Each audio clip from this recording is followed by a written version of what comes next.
You want some hand sandy, bro? Nah, bro, I don't. Come on, bro. No, come on, bro. Take a little hand sandy, bro. Just for the, you know what I mean? You have already have just enough because, bro. There he is. Yeah, what's up, bro? Come on in, bro. We were just talking about you, dog. Come on, bro. Pull up over here, bro. We need. Yeah, come on, pull up behind us, bro. We weren't talking about you. We're gonna record a podcast. We're gonna talk some I crap. thought that was a freaking rap behind It's you. gonna It's be a called bird. the Pest Crap Podcast. Pest crap. We're just talking. We got a beer, I'll do it. All right, oh, you need a beer to talk. You need a beer to come talk, bro. I mean, we can talk smack without it, bro. Come on. Okay, go get one, bro. Go get one. I got a cigar. I gave him, I smoked one and I gave What do you think him about those things? It's awesome, bro. Oh yeah, I stole it for myself. Huh? Those are good for you. Thanks, man. All right, so Tony, hold on. Let's talk about Tony because he's taking forever looking at the date on his phone. I need to borrow that Tony. lighter, bro. Me? What's your name? Tony? Tony Sorrentino. It's nice to meet you. Sorrentino? Yeah. Sorrentino. Sorrentino. Sorrentino, yeah, it sounds Italian. It is Italian. Are you Italian? I am. Italiano? Well, I'm Italian and Irish. I'm from Kalamazoo, Michigan. He's from Michigan. Mhm. So your business is out of Michigan? Yeah, it's Pest Pros of Michigan LLC. Yep. My wife owns the company. I came on about a year ago. We got. Bro, you should probably you can't see it, bro. The lighting is. Sit over here. You mean to But sit over there? if you come here or there, then you can see it. Let me get it out of the way. Hold on. Let me try what's in. There you go. Yep. Let me get this out of the way. Okay, that's better. Now we're both on the camera. There he is. There we go. There it is, right there. Kalamazoo. You know what? Kalamazoo, Michigan. Yep. Yeah. So I'm getting my notepad everybody- out because I might want to write that now. Let's I gotta send these to my guys in the neighborhood, my smoke on the water guys. Yeah. So because Sorry. they're Oh gonna. look, both of you can be on that one. Both of you can be on that one, and then I'll be over here. With Pete. Frankie, you gotta get in the picture though. Yeah, we're gonna get with Pete. All right, let's go, Pete. Yo, PD. What? All right. Send this to my boys. Mm-hmm. They're like smoke in the water, Florida. Let's sit over here with Pete. We got a. What's your name? We got a Dennis. twofer. Dennis, it's nice to meet you. We got a twofer. Where you guys at? Right here at Palm Beach. Oh, yeah? Yeah, Miami. 30 minutes away. Well, That's lovely. Yeah. This is beautiful. Bro, this is where everybody's moving, man. It's funny because everybody from New York and California and everybody, Right. they're all moving to Florida. Mm-hmm. I've been wanting to get out of Florida my whole life. I've been born and raised here, and I know, bro. Me too, everybody's bro. moving. I managed to escape for 6 years, bro. Where'd you run away I to? definitely need a drink. Huh? Where'd you run away We to? just sent Columbus, Ohio. the intern to go pick up the That's a hell of a thing. whiskeys. who's the intern? No, we need Go one. find out about winter and everything, huh? Well, I grew up in Jersey till I was 7, Okay. and then we moved to Miami because my mother grew up in Cuba, Uh-huh. so she could not stand those winters. Uh-huh. When you go from tropical to Jersey, she hated it. So after my father died, we moved to Miami, and then I lived here till I was 21, 22, and then I was like, I had enough of this. Northern Kentucky. Are these packed pretty tight? No, they're actually not. That was really good, bro. This is All right, so like a smaller cut then. well, I Bro. did. I just did a That's a tiny big cut. cut. Yeah. What was the name of the cigar? That was in Arturo Fuente. That's Where what did you buy Oh that? yeah, it's not. I bought that online from a tobacconist. Now I Bro, can't let me remember. tell you something. This is one of the best cigars I've ever had, bro. That's a good It's a darn perfect good cigar. taste. Yeah, It's not a too mild. strong. It's mild, but it's got a nice taste, bro. Yeah. It's a really good Bro, I cigar. like this cigar. I smoke those from during the week because that's a 1 hour smoke. They burn quick. Gustavo, What's up, Gus? ¿qué pasó? Dime. There you go. Yeah, bro. So we're here at the Paul J Bello conference, and I'm sorry, I can't say that on camera. Paul really rode us hard this morning. Here, go sit over there next to him so you can come out, bro. Because Gus is from New York. My dog Gus and his house. Gustavo. So you guys, There we go. What's your best shot? Squeeze it in. there we go. H2 Environmental. H2. Where'd you come up with that? It's Hernandez number 2. Hernandez number 2. Okay. Well, I'm Hernandez, bro. So We're cousins. Actually, my son is supposed to have your name. Wait, are you guys really cousins? Well, we're No. Latino, so we're we're related. somewhere. We're related like somehow. second cousin close. Why do you think We're you like always bees. say yo primo? What's your primo? What's your primo? I just assumed that everybody was related, but I guess not. Nah, he's Cuban, You're from bro. Ecuador? He's Puerto Rican and Ecuadorian, Okay. right? Yeah. So he's always saying claro. But I'm and you I'm know, Ecuadorian. I'm Claro que Hernandez sí. Claro on que both sí. sides. from Ecuadorian side and Puerto Rican side. Got it. So both my parents had Hernandez before they got married, and they had the same birthday. Don't knock It's that kind of out. crazy. No, I just. Well, you want long ashes? Yeah, I like that. You're right. You what? You German? I'm a mutt, bro. I'm freaking Italian, Czechoslovakian, a little Yeah, Hungarian. he's Italian. That means he's Puerto Rican. You Bro, already know. my wife's Puerto Rican, so that's the thing. You know, roque pollo, a little bit of this, a lot of the attitude, the Latina attitude. Bro, I get, you know what I mean? I've been with my wife since I was in high school, man. So, I had our first child when I was 18. Dang. You know? You Yeah. started young, bro. Started young, man. I mean, your kids graduated college already. No, one's going to grad school. She's 21. She's working in the office for me now, but she's going to end up going to grad school. I'm very proud of her. Maria's daughter just joined the office too. She's in an operational role, doing scheduling and some financial and What is that one? The What are you retail. smoking? Oh, that's a gurkha. Yeah, those are good. I love gurkhas. I love purpose. That's the hard thing for me is having my daughter in the office, bro, because finding that balance on how not to be hard on her, bro. right. How not It's, to it's so hard, bro. the family dynamic in business is so because my wife works at the company. Little light right there. Her daughter works at the company with us. Yeah. So like the dynamic will really It's really hard. familiar with each other. Like where she'll say something and I'll say something. Oh, I can't say that on camera, can I? Yeah, we'll buff it out. Okay. She'll say something smart and I'll say something smart back to her, and then all of a sudden we're both mad as rattlesnakes with a toothache. And that's not conducive to a healthy work environment where everybody feels safe, you know, Right. psychological safety, where I'm not going to be the overbearing one at the place where we work together. You know what I'm saying? Like I don't want to be dad at work. Like I want to treat her like a peer at work. So Yeah, it's that's a tough one. it's a hard dynamic. How old is she? 18, going Yeah. on 35. Yeah, right. Yeah, no, mine's are 11 and 6, so it's gonna be a while. But my daughter already manages me very well. Yeah. She's 11, but she's sharp as a tack. Having family business is very hard. Mm-hmm. As growing up in one, I've learned what my father did wrong, and I'm gonna change that so my kids are totally like, you know, my father is three of us, but he raised all three of us totally different. My daughter was the princess. My sister was the princess, the only girl, you know. So my sister hard work, but she never got involved with business. She always got everything, you know. My bad. Come on, bro. Get over here, bro. We got to get you in the frame Get somehow, in here, bro. bro. We'll get you in here somehow. I'm in it. There's no 6-foot distancing, so we're screwed, bro. If the health department comes here. But we're in Florida. This is a free state. Come on in, bro. What are we? We're just Oh, talking, just bro. talking. Just Oh, talking man. to shoot right here. There's So- no This is script. fun. Just, you know. It is. Are you recording these? Yeah, we're recording. cool. We got 2 cameras. We got, bro. Dude, this is awesome. This setup. Yeah. I love it. Yeah. I don't know if I'm in there. I'm not. No, you're not in, bro. Here, look. It's all right, man. No. Tilt it. Hold on, bro. We'll get you in, bro. I'm nice and loud. This is all inclusive, bro. You mind? No, move it up, bro. Do whatever you like. Hey. Are you guys all in there? You all in shot? We're all in there. How good are your mics? They picking everything Oh, up? they'll pick everything up, bro. You guys had so much eggs for breakfast, it's gonna pick up your gas. Hey, Seth. Bro, what you told me earlier was very interesting, bro. Yeah. I had no idea about what you did, man. That was pretty badass, bro. In Bring it Tampa. out, bro. It's crooked. Yeah, it's you know, I think It's right here on the top. yeah. You got anybody needs hand sanitizer right here. Yeah.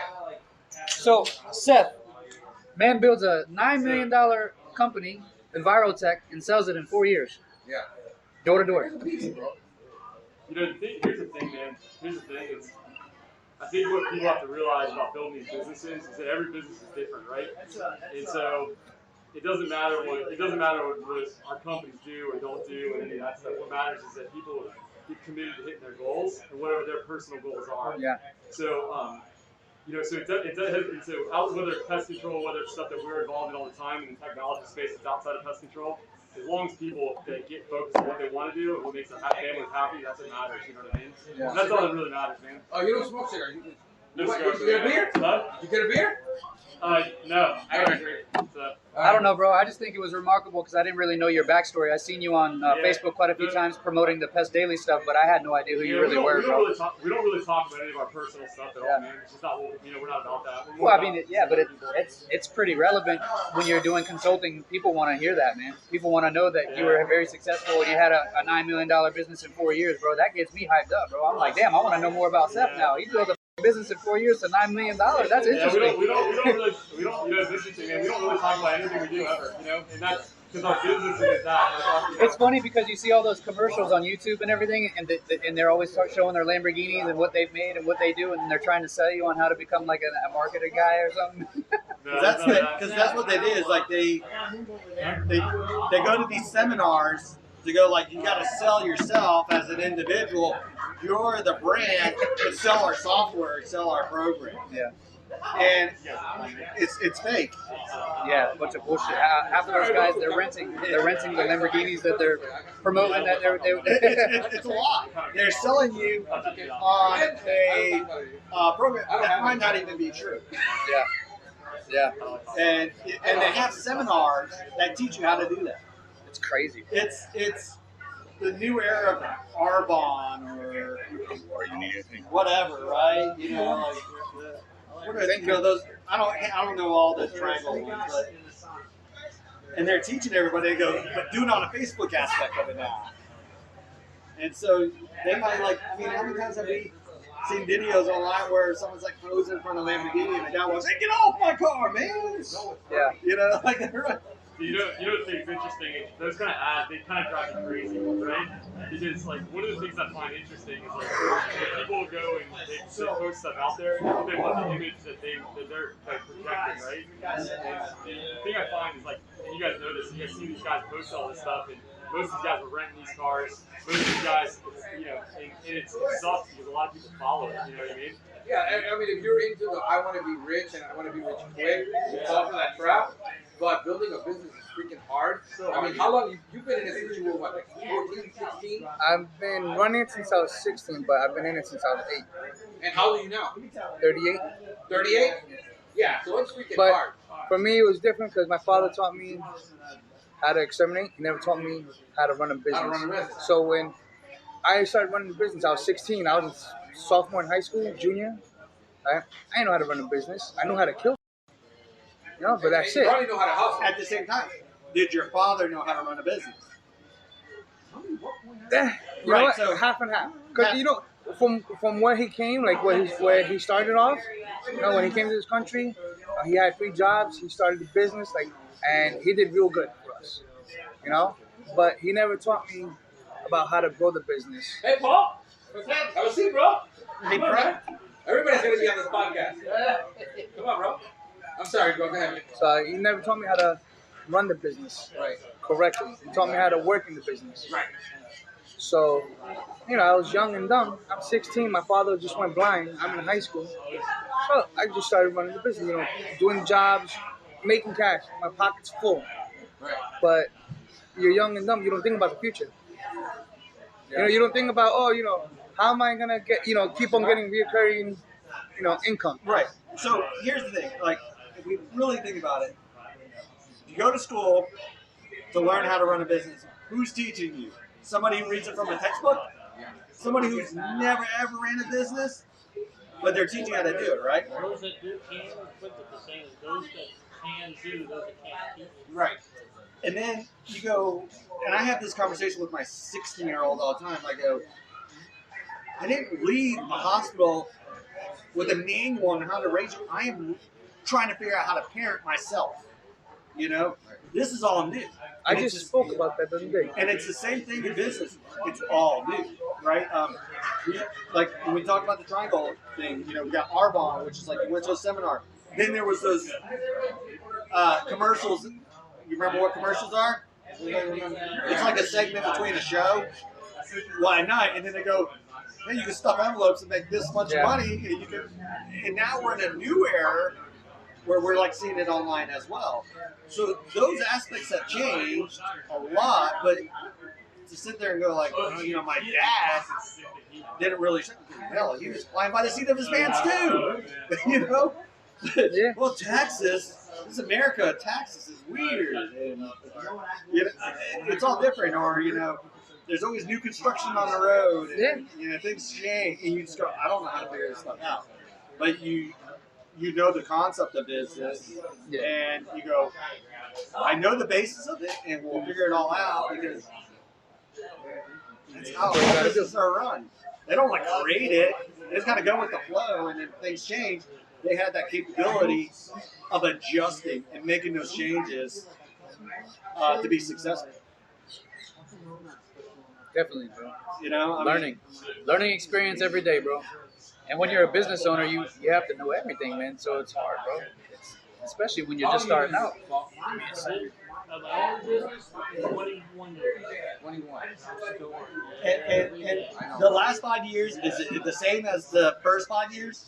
Thank God, no. Right. That was horrible, man. And how much first 5 years that I didn't think I was gonna make it, dude. How much has changed from when you first started to now? We actually look back now because I can't keep track. I think I said I thought I had 23 techs, 6 office staff, 5 office staff, floaters, whatever. I remember the days when I had 3 or 4 techs. There's a whole lot of See, this is where we're at. 'Cause he's got 3. I've got 2. I got 2. I look back. He's got what? 2 now? What's that? How many techs you got now? 2. 2. So Yeah. it's you and your brother, or you and your brother? plus Me, my brother, and another technician. and another So the technician. hardest part of my business now is employee management. Yeah. That takes All right. So take us through something because I think this is important. I think the hardest part is getting past those 2 to 3 techs. The first 2 to 3 techs that you're actually successful at. Yeah, once you have to get your culture down. Yeah. So you don't have culture until you have employees. You, because nobody's going to run your business, do your job the way you want them to do it. Right. So until you get that down, and there's so much stuff as I've talked to people just even this week. Right. You know, saying because they're like, you know, it's like, oh, I got 3 certifications, and I'm like, I wish I had only 2 years because I could. Like a simple. Oh my God. So I got payroll company now. We got 401k. I've got to worry about OSHA regulations. And you have employees, you got to have OSHA. I got to do OSHA logs for anybody. And then you got the employee law on what do you call it? No. On when you have more than 10 employees, now you've got the medical part. Medical family leave act. Yeah, and then That's that's over why. 50. That's over 50. Okay. It's over 50. So it's stuff you have to know. Right. And it's like, dude, I'm a high school graduate, one year of high school, or college, and I'm by the senior for years. Where I fortunate, I was graduate. So there are. You had a support. I have support. Yeah. So, but comes in, that cost comes off my bottom line. You know. And then the kids are franchise is off the top of the line. Right, so I mean, we're my franchise is Pestmaster. Okay. It's who I am. Yeah, so it can be difficult at times, but now I've gotten to where I'm at. I'm the largest franchise in the entire system. And now it's kind of like, everybody's kind of like, hey, what would Paul do? Right. What would Paul do? You know, and then so I now got a board of directors. Not what would Paul Bello do. Paul Senior. I'm Paul Senior. Right. Just want to clarify. Out there somewhere. Right. They go, yeah, what would Paul Bello do? What state are you in? I'm sorry? What state are you in? New York. Oh, you're in New York. Man, there's a lot of companies here. I'm in New York, but I'm upstate. So I'm not Oh, you're in the city. upstate New York. You're not in the city, yeah. Sends me work. Customers that have houses in my area. Yeah. Who's like, hey, yo, can you do this here? Yes. It says over lead, boom, up I go. In fact, I owe you a drink, so I'll give you one on blue ticket. I got 15 blue tickets. I don't know how I'm going to do that much drinking. So there's still happy days. No, that's At from 5:30. 5:30. It's at 5:30. It's 5:30 to 7:30. Yeah, that's the worst liquors. That's the headache liquors. But the employees is the hardest part of our business. It is. You got to pay extra for the ticket. You know, my wife runs, she does basically the office. No, it was Perfect story. I had a technician doing my nuisance wildlife. Okay. We are on our way to the Clearwater meeting for Paul. Okay. Okay? Find out that this technician's doing side jobs. I'm like, okay, so we're like we were actually in Orlando at the time. We were driving in. Right. And I'm sending him over to my office manager, Well, the office manager is typing them up on his contract forms and sending him back out on his own business. There you go. So I'm paying for the leave. He's getting the job. Right. The park can talk to me the money. Right. Well, but what about I mean, here in Florida, I mean, it's against the law, but you have a huge liability now. Yeah. Because you got a guy going rogue. Okay, so he's going rogue. So then we find out not only is she giving him the job because she's got all, Amy goes on a computer and finds all this guy's contracts on our computer. Right. She's sleeping with him. So in one fell swoop, that's why I didn't make it to the meeting. One fell swoop, I lost my office manager and my new supervisor. Yeah. And I'm like, what the heck am I going to do? Yeah, and these are calls you make, and you're like, okay, now I got to replace these people. I'm at a meeting. I'm away from the business. Right. So I'm, I have great. Thank God I have a wonderful operations manager. He's been with me 15 years. He came in as a greenhorn, and it's just going up, up, up, up, up. I call him my MacGyver because he can fix or do anything. So it's just employees are the worst part. So but they're what? also What? good They are. bread and butter. Well, What? then you got to think like, as an owner, you got to be a disciplinary. You got to be a financial advisor, a counselor, A father. yeah, and you have to be everything to even your I find myself employees. doing more counseling as a boss than I do actually managing or selling or doing business. Oh yeah. I got one guy, that's like, okay, I seen this guy been with me 17 years, and I'm like, you need to go see the eye doctor. So I got to get on the phone, call his eye doctor, and make his appointment because he won't do it. He's on our eye insurance. You're not paying anything for it. Go get new glasses. Right. I had to schedule one of my technicians to get their freaking teeth cleaned. Yeah. I was like, I can't handle this anymore. You got to get your teeth cleaned. I can smell it. Yeah. Right.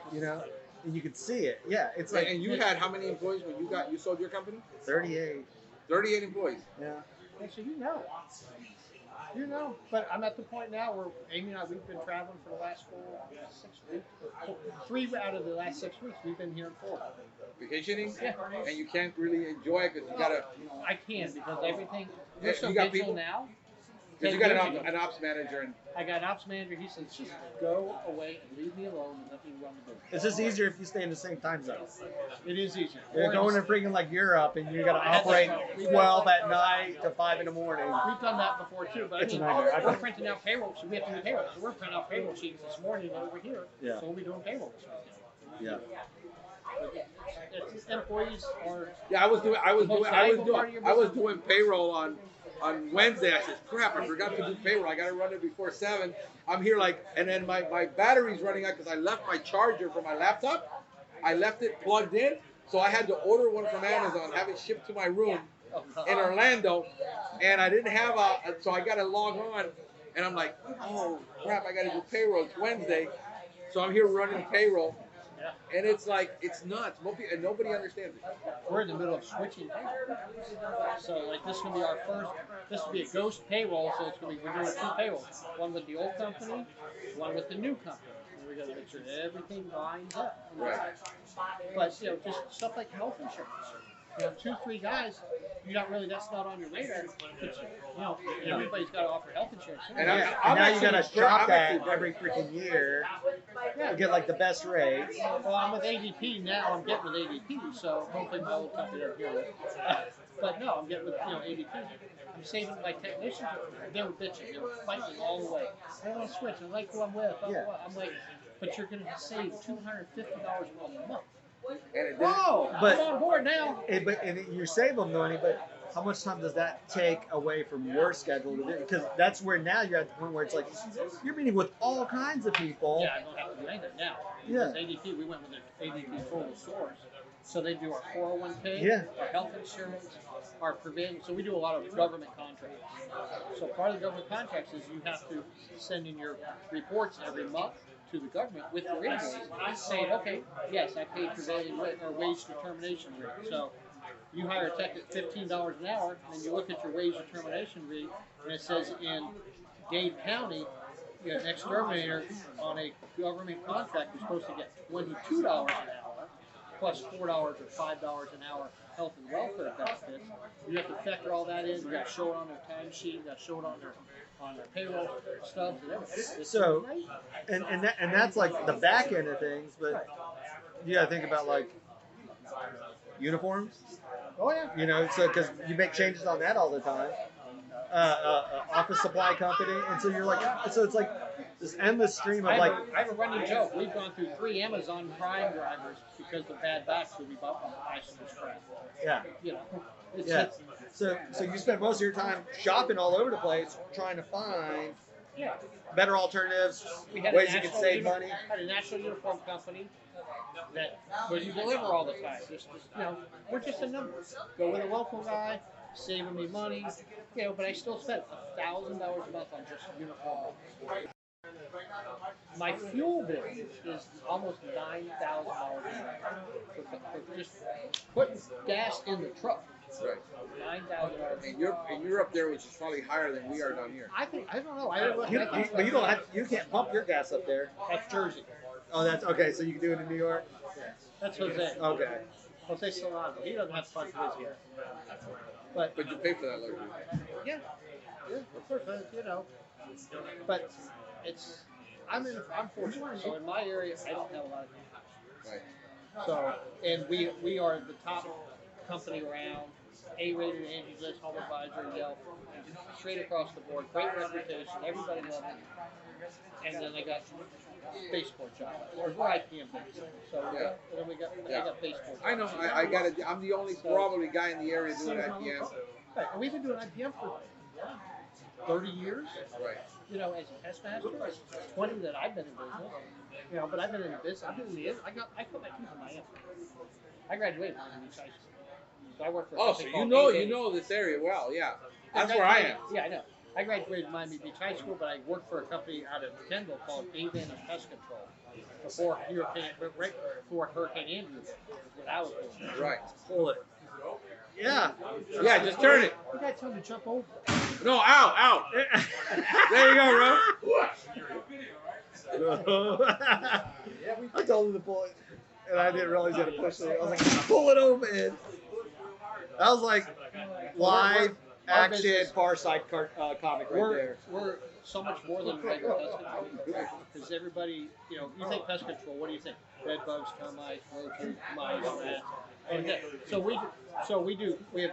We had the first bed bug canine detection in New York, the first entomological canine in New York State in 2002 for termites. We've been doing canine bed bug detection since 2010, I think. We do aquatic vegetation removal. We do golf course spraying. We do heat treatments for bed bugs. We do freezing treatments or eco-freeze, or we call it eco-freeze for bed bugs. Of course, we do nuisance wildlife and exclusion. Everything. Yeah, we'll do insulation removal. Dude, So you're termite, lawn, ornamental, the whole 9 yards. Everything. I have a green here. My 2 largest accounts, West Point Military Academy and New York State, including the governor's house, governor's house in New York State. So my parents lived in the house that was in the movie in West Point. I can't remember what the name of the movie. Who was in the movie? Where my parents, the house that they lived in at West Point, my father was a teacher. Oh, at West Point? Yeah, and so they housed a lot of, some of their high-end teachers, I guess. Yeah. But the house that he lived in, Colonel, bro. I can't remember. It was like Kurt. No, I need to. I'm gonna ask. I'll text him. So, all right. So here I am. I'm running 2 guys right now.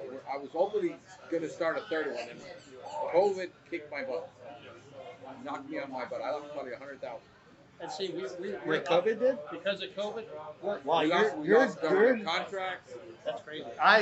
That is like completely different from what I ever heard from everybody else. And we're Everyone else Miami. himself. We're up from 19 to 2020. We're up. Yeah, you're in Miami, but you're in a more liberal area compared to something like freaking New York. Oh, we got the masked Nazis up there. Well, yeah, and then It's just that I'm competing with everybody. Everybody and their grandmother is doing. Anybody's got to pick up. I got guys doing. I got everybody on. If you look on the first page of Google for ads, everybody on there is doing $39 initial. Dude, that's what I started at when I was doing pest control in Dallas. It was $49.95 and then $39.95 each service after. Yeah, see, we're competing with guys. We're like at 355 initials, but we're doing, all the follow-ups, and we have no contract. All these guys are doing $39 on first page. So the second person I talked to, they're in the whole different life. They're not doing contracts. do you not want to sell your business when you get older?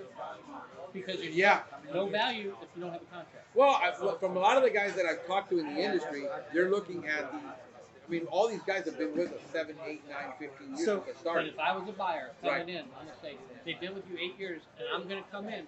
Why would they stay with me? Well, what a lot of guys are looking at, from what I'm talking to a lot of the guys that are doing the buying, and what they're saying is, as long as you can prove that you've got the residual income, regardless whether you have a contract or not, it's not mattering.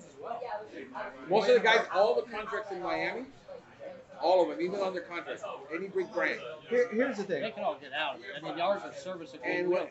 and they're doing 90 days only, renewable every 90 days, and that's it. Because nobody will sign a contract in Miami. So let me ask you this, okay? You say like contracts on Netflix. You sign a contract for that? I think more along the lines Like, of service.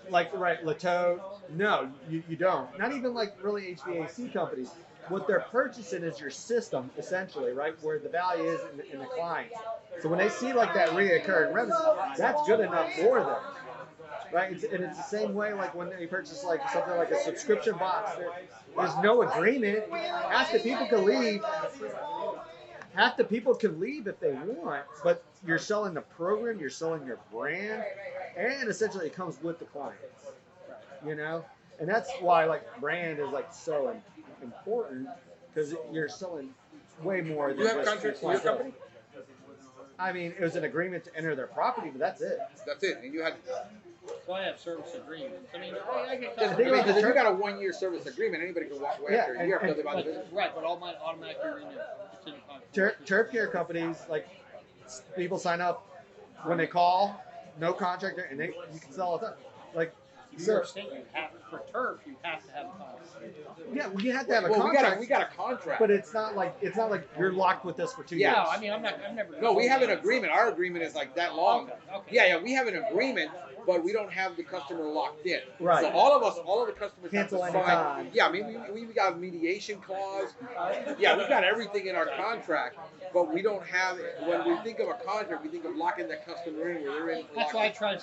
Contract's probably not the right word. It's more like service agreement. This Yeah. is what we're going to do on this calendar, and this is the amount you're going to Yeah, pay. no, we got to protect ourselves and say, hey, we're Yeah. we do a chemical clause, and we've got a mediation clause. If And I can't enter the property, this is yeah, kind we of what got happens. authorizing us to enter the property. Because the other thing is like, if they see the recurring and it's steady and there's growth and there's some dips and there's some growth, they go, that's enough to purchase a company Right. on it, right? I think the whole entire concept, that's kind of like new age, and software really helps streamline that Oh, yeah. process. So I'm on like because my company's being evaluated right now. Internally, I'm paying somebody to come in and then what do I need to do to get to the next level? Where do I need to be? Right. Where am I at right now? If I were to turn around and sell, God forbid I die tomorrow, my wife can say, I'm done. Check I want to cash out. And if you go like, what's the value? Like, is it 75 cents on a dollar for your client? Like, what's that going, right? Well, people want dollar for dollar, but sometimes it's hard to get. And then you get That's where the back end comes in. That's where when I'm telling other people here, I was like, dude, get your processes in place now. You're super busy. You don't have time for this. You've got to make time for those back end, behind the scenes, the man behind the curtain stuff. Because they're going to help you down the road. right. You know, I'm looking at if I sell my business right now, I do $3.3 million. Can you sell Pest Masters like to like another company? Yes, or? I can, but there's fees that are involved and Yeah, negotiations. well, yeah, they want their. Yeah, so the franchise system that can be up to 10% of the sale. That's not my agreement, but it could be up to That hurt. I could sell my business right now for almost $10 million. I'm 53. 10 million ain't gonna do it. I'm having way too much fun. Why would I? Right now, But think about how much fun you'll have at 10 million. Exactly. It is my business right now. The way it's run is an ATM machine. Yeah. It's just spit out. Yeah, you'll be making more money if you sold it right now. Right, I'll make less money if I sold it right now. You'll make less money. On an annual basis because of my lifestyle. I want to live. But your expenses aren't as high, right? No payroll. You know, I mean, Yeah, but I don't think I could even walk away. I don't think I could sell and walk away. I mean, I don't think I could sell Oh, and stay. you're still in love with it. Oh, I'm having a blast. Yeah, I mean, you're 53. I don't You know and I what- are 3 years apart. I'm 10. Yeah, I 10 don't years go- younger. I don't go to work every day. I go to the office every day. Right. I enjoy my job. I love going out to a customer. I had one the other day. Customer calls up and they canceled service. All right, fine. Why? Technician didn't do this. Technician didn't do that. Technician was only here for 15 minutes. Blah blah blah. So I'm like, all right, and that's what pisses me off. Happy hour yet? Fine. So I get another. Somebody else calls me and says, hey, I need you to go over here. and Drink look at tickets. this. It's a Are vacant you getting building something to drink? Are you going in? What are you getting? Attached Yeah. product building. They had like crappy, like. They're saying they're coming from our building. I go over there. Dude, there's no I'll do rats. them. You know what? Go I'm over gonna do a there. Moscow Mule. Now, come to find out, You can get yourself something. it started on the far side of the other building, their building. So I go in, diagnose the problem, there's about Sure. an hour and a half. Take the account from the existing. I'm gonna do a Moscow I Mule. washed, so go back. Moscow I go Mule. in there, having washed a Yeah, Moscow Mule. $1,400 a year account between the owners and their. You should try it, it's good. And their two houses. It's pissed. Like ginger and So I go back. whiskey. And this account I end up Well, it's like is it's got like ginger it ale. would end up being like a $9,000 a year account. From the same company that just took like $1,500. I love that job. So. Yeah, it's fun. I love my job. Absolutely, it's fun. So tell me, what would you tell the young me starting out doing? Yeah, the young me, man. 'Cause I'm still young, but I still think I'm 20. Up here, I'm 25. Here, This is here, a blonde. That's Dude, I- great. That's yeah. pigment leaving your That's body. white. Yeah, I this got is the white. same white. This is pigment dyeing. This is Okay, experience. age. This is experience, baby. This is not sexy. gray. This It is is. experience. Yeah. So the young me doing young business. We're young business. I mean, relatively. It's, you know what, as I tell everybody, get your processes in place. He bought the process when you franchise, right? But he still has to operate it. But I still have to operate, but even having that, I mean, I still am kind of the, is this big around? Yeah. 38 minutes. Yeah, bro. I've gone for 2.5 hours. bro. You see, like what Frankie did. I'm off camera now. I just get your processes in place and do right by the customer. It's easy stuff. It's send out handwritten thank you notes to your customers. It's old school stuff. Bring in the newspaper. Bring in the trash can when you pull up. It's all customer service. Change the light bulb in the attic. Change the light bulb in the I can't attic. tell you how many groceries I've carried up when a customer pulls in. Is your truck, maintenance of your trucks? If you know your truck's got a leak, it's leaking, don't pull on their concrete driveway. Yeah. It's Nope. just stuff like that. The problem is it's common sense, but it isn't common sense. So we're having with our techs now. We had a conversation yesterday. It's like, you guys have to build a relationship with the client. Right. You have to be there and be their friend, because when the belt's tightened in COVID, what are they going to fire? Are they going to fire the lawn guy in March? Or are they going to fire the pest guy? Or the pool guy? Who are they going to fire? They're not going to fire Frank. Frank is awesome. He comes in all the time. He pets the dog. He plays ball with the dog. He asks how my daughter is, and my daughter loves him. She draws him colors and pictures because when she knows he's coming a bug, stuff like that. You build that rapport with the customer, you're going to have that customer longer, and it's not going to be just cut the bug guy. And We can't afford that. This is where like a culture. What you start establishing. I remember when I was a kid, and I'd be oblivious to something on the floor, and my dad would be like, "Well, you just walked over that. Just pick it up and throw it away." Or, oh yeah. And I see it with my kids all the time. But it's, as you get older, you're like, "Oh, it's freaking trash. It needs to be picked up."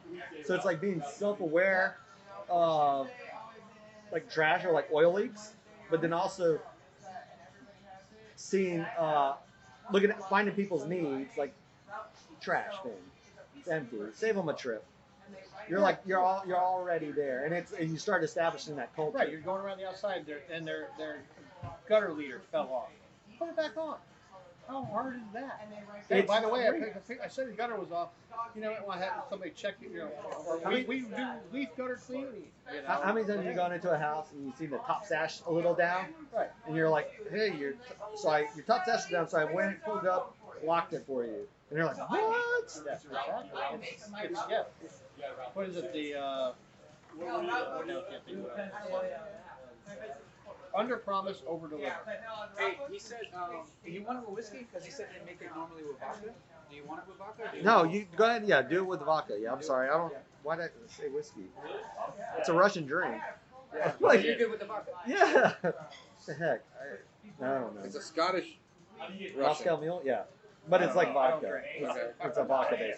So now, So under promise, over deliver. okay, so let's talk about a new generation because Just we're the hiring. one with the work ethic or without? Yeah, that's what I want to get to. So you're hiring.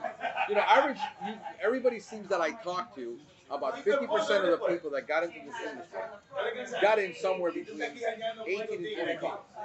Most of the people that I talk to. But we got a new generation of kids that are 25 years old that are still mom. They've never held a job. They're 21, 22. How do you build work ethic if you don't have work?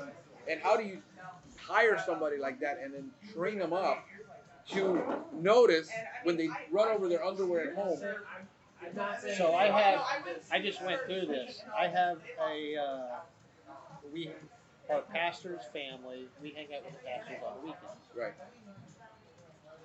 Very great family. We go to church, everybody kind of puts together, kind of luck. We go over to their house every Sunday. All summer long, we're up there. We have our four-wheelers up there, we have our camper up there. So we literally spend the weekend at the hill for the weekend. This is pretty good. Oh yeah. The ginger beer that's we do. They have an 18-year-old son, or 17-year-old son. So It's usually in a copper cup, Comes in a pie. and it's usually half that size. But this will be good. Around my text that have been Yeah, I there kind of for drink it 5 quick, years, or the ice kind of 7 years, dilutes it. 10 years. You know, he's like, hey, But I was gonna take we my need to do time. this. We need to fix this. We need to do this. Because it was his upbringing. You know, he was raised right with a strong work ethic. Long, hard days worth of work, nice big paycheck. You know, and then you see these other people that we're trying to hire office staff. 4 people we scheduled for an office staff for an interview. None of them show up. Right. You don't even show. I can't, but I could barely get applicants anyway. But they don't even show for so it's a mindset. It's the way you're raised. Oh, you're raised in the welfare generation. The government's just going to feed me anyway. So I'm probably going to piss off people. How do you determine that in the interview process when you're interviewing these people to do this kind of job where it requires those attention to detail that have nothing to do with pest control? Because I tell my guys, every time we get a call back, guys, have you noticed it's not due because you didn't kill the bugs. They have no bugs. You left the gate open. You didn't put the hose back. You know, we just had one where he knocked on the door. She's 80-something years old. He knocked on the door, and the lady waved at him. She didn't come to the door, so he said, "Okay, nobody's home. That's fine. We should come and do our service because we do an exterior mostly only service." She waves at him through the window. He waves back. The next day, I get the text from the client says, "Hey, your guy was here. I'm seeing roaches in my house. I left the door open for him. He didn't come in." And I'm like, "Okay, dude. Did you read the notes?" Well, you know, the thing is, it wasn't there. She had not communicated. But I would go back and say, "Hey, just to make sure everything's good." But he just went on his work We mode. all have that problem. Yeah. We all Yeah, have it. and And that comes from experience, and he's rather young. And so, hey, guy, you know, next time, you know, if she's home, just ask. Don't let it One thing happen. you said so. Don't get in the habit of. We got in the habit of every time we do a service. All right, Mr. Hernandez, if you have any other issues, problems, or concerns, give our office a call. Just allow everything you've done today to work for 30 days. Anything after 30 days, if you have a problem, give us a call. Right. 90 days.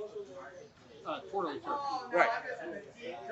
They'd see an ant, you know, and they call. So now we've taken a technician that was in the field for 30 years. He screens all those calls that come through for like retreats, and we're hoping that it's going to cut our retreats in half. Because he can write them down. I saw that. You need to get right back down there. Well, tell me what you saw. If, you know, carpenter ants are starting to come out now. They're just frozen. You saw one, or did you see a lot? Well, I only saw one, but you know, I don't want to see any more. Well, let's give it another week or so, and then, you know, call if you just call it.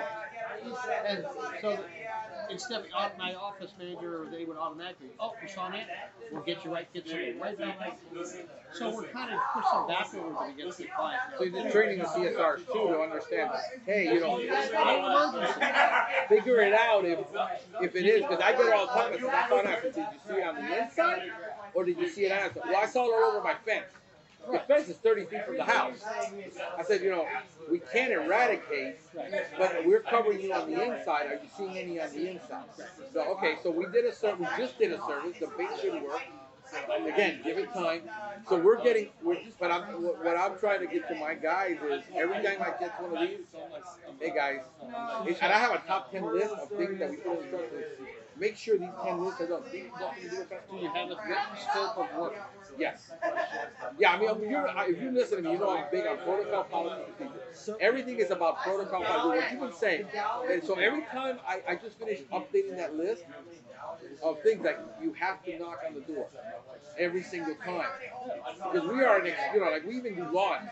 Dude, especially South Florida, if you don't knock on the door and I see somebody in my backyard, you know, there's going to be a problem. Yeah. Whether you told me. Yeah, Miami. So back at technicians, right? There's an oil leak. Like, how do you address that? How to address what? Say there's an oil leak and they don't see that, right? And you're like, there's got to be. They should see it. Well, my guys. Right. No, well, that's because probably said they should. Because. But they should see it because their oil will be low. We have regular maintenance check sheets on the trucks every week. That's the next thing I have to do. So for instance, like, so we actually ran those through our website. So the technicians have their own web page that they